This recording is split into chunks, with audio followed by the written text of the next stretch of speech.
সর্বভূতের পক্ষে যাহা রাত্রি স্বরূপ, সেই ব্রহ্মে স্থিত প্রজ্ঞ জাগ্রত থাকেন, সর্বদা ব্রহ্ম দর্শন করেন।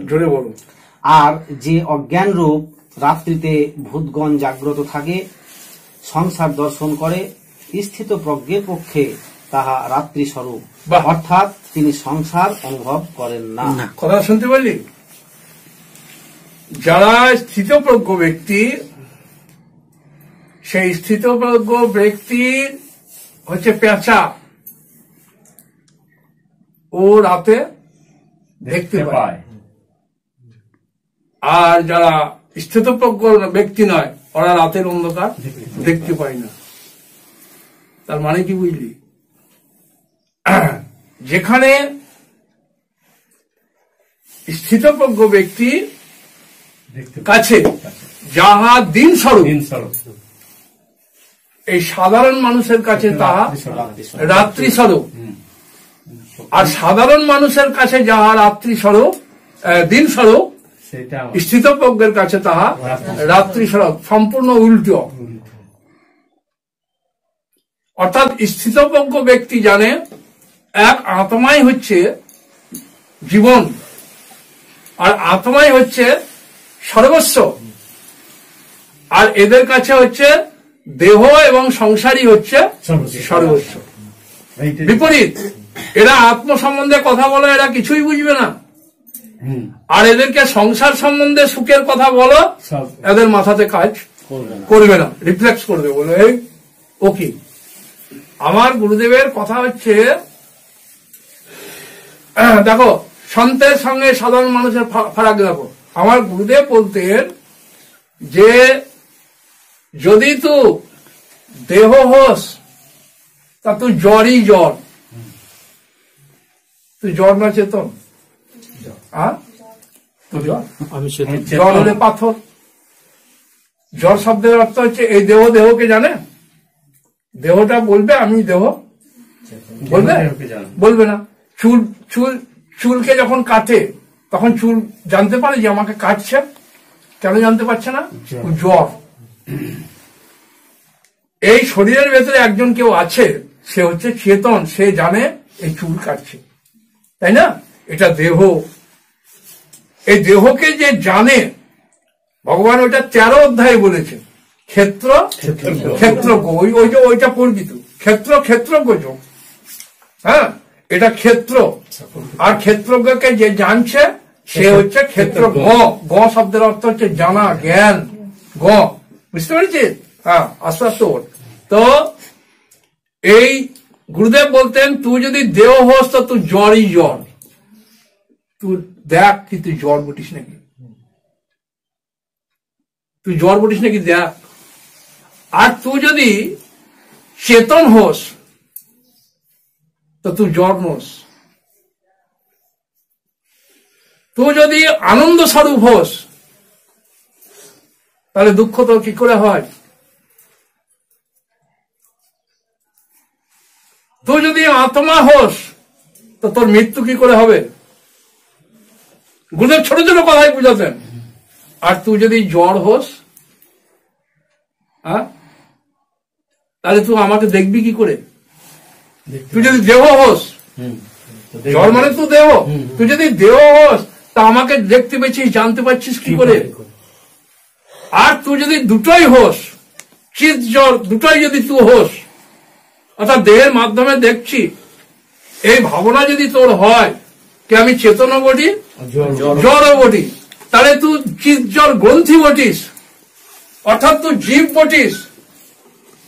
আর তুই যদি জীব হোস, এই যদি সচমুচ তোর মাথাতে এসেছে আমি জীব, আমি শুধু দেহ নই, দেহকে জানলে বলা আমি, পরে আমি দুটোই বটি, শীত এবং জ্বরের সঙ্গে মিশে আছি, তাহলে তুই জীব। একে জীব বলে, একে ব্রহ্ম বলে না, কি বলে? বলো জীব। তাহলে তুই জীব বটিস। তো যদি তুই জীব হোস তো আগে চিন্তা করিস। আগের চিন্তা মানে বলো দেহ ত্যাগের পর তোর গতি কি হবে সে চিন্তা রাখিস, যদি তুই জীব হোস। আর তুই যদি শুধু জ্বরই জ্বর হোস, চেতন সম্বন্ধে কোনো জ্ঞান যদি তোর না থাকে, তো তোর জন্য একটা শ্লোক বলবো। কি শ্লোক? যাবৎ জীবে তাবৎ পিবেত, ঋণং কৃত্বা ঘৃতং পিবেত, শরীরস্থ ভস্মস্থ গমনাগমন কুতঃ। শব্দের অর্থ কি? যতদিন জীবনে বেঁচে থাকবে এই দেহকে ধরে, ততদিন বলো ঠকবাজি করে, ধোকাবাজি করে, মিথ্যা কথা বলে, দোকানে বাকি করে, ভালো মন্দ ঋণং কৃত্বা ঘৃতং পিবেত, মানে ঋণ করে ঘি খেয়ে, হ্যাঁ, পরে দেখা যাবে শোধ হবে না হয় না হবে। চার বাক দর্শন, কারেক্ট, একে বলা হয় চার বাক দর্শন। চার বাক কিন্তু যেসে মনে করিস না। আমাদের ফিলোজফিক্যাল যে কম্পোজ, ফিলোজফিক্যাল যে ট্রুথ, তাদের ভেতরে হচ্ছে 6টা দর্শন হচ্ছে আমাদের, আর 3টা দর্শন হচ্ছে বৌদ্ধ দর্শন, জৈন দর্শন আর চারবাক দর্শন। এই 6 আর 3 9টা, এটা দর্শন শাস্ত্রের অন্তর্গত। এই 9টা দর্শনকে মিলে সর্বদর্শন সমন্বয় বলে একটা গ্রন্থ বেরিয়েছে। গ্রন্থের রচয়িতা হচ্ছে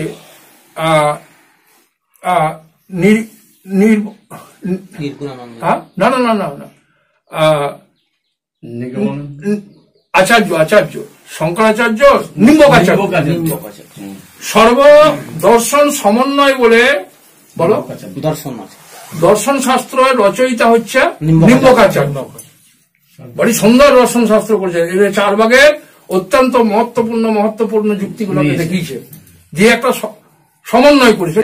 দেখো, ঈশ্বরের অনুগ্রহ হে তবে অদ্বৈত ভাষণে, ঈশ্বরের অনুগ্রহ ছাড়া এই অদ্বৈত জ্ঞান হবে।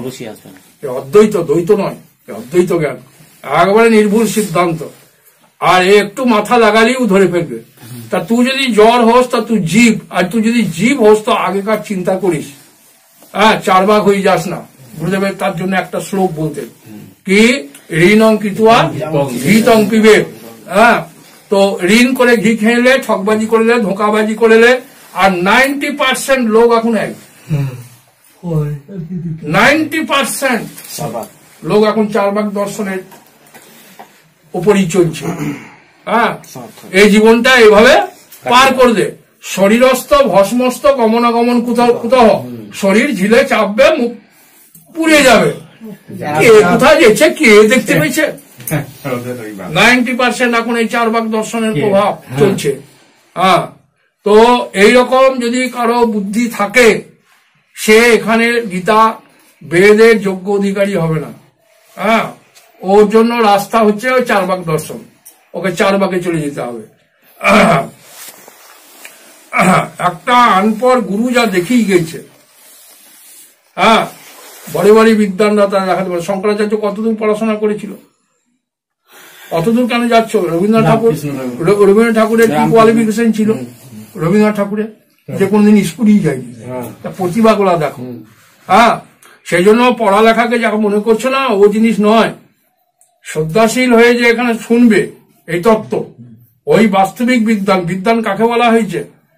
হ্যাঁ, যথা নদ্য সিন্ধু মনা সমুদ্রং গচ্ছন্তি বিহায় তথা নাম রূপাদি মুক্ত।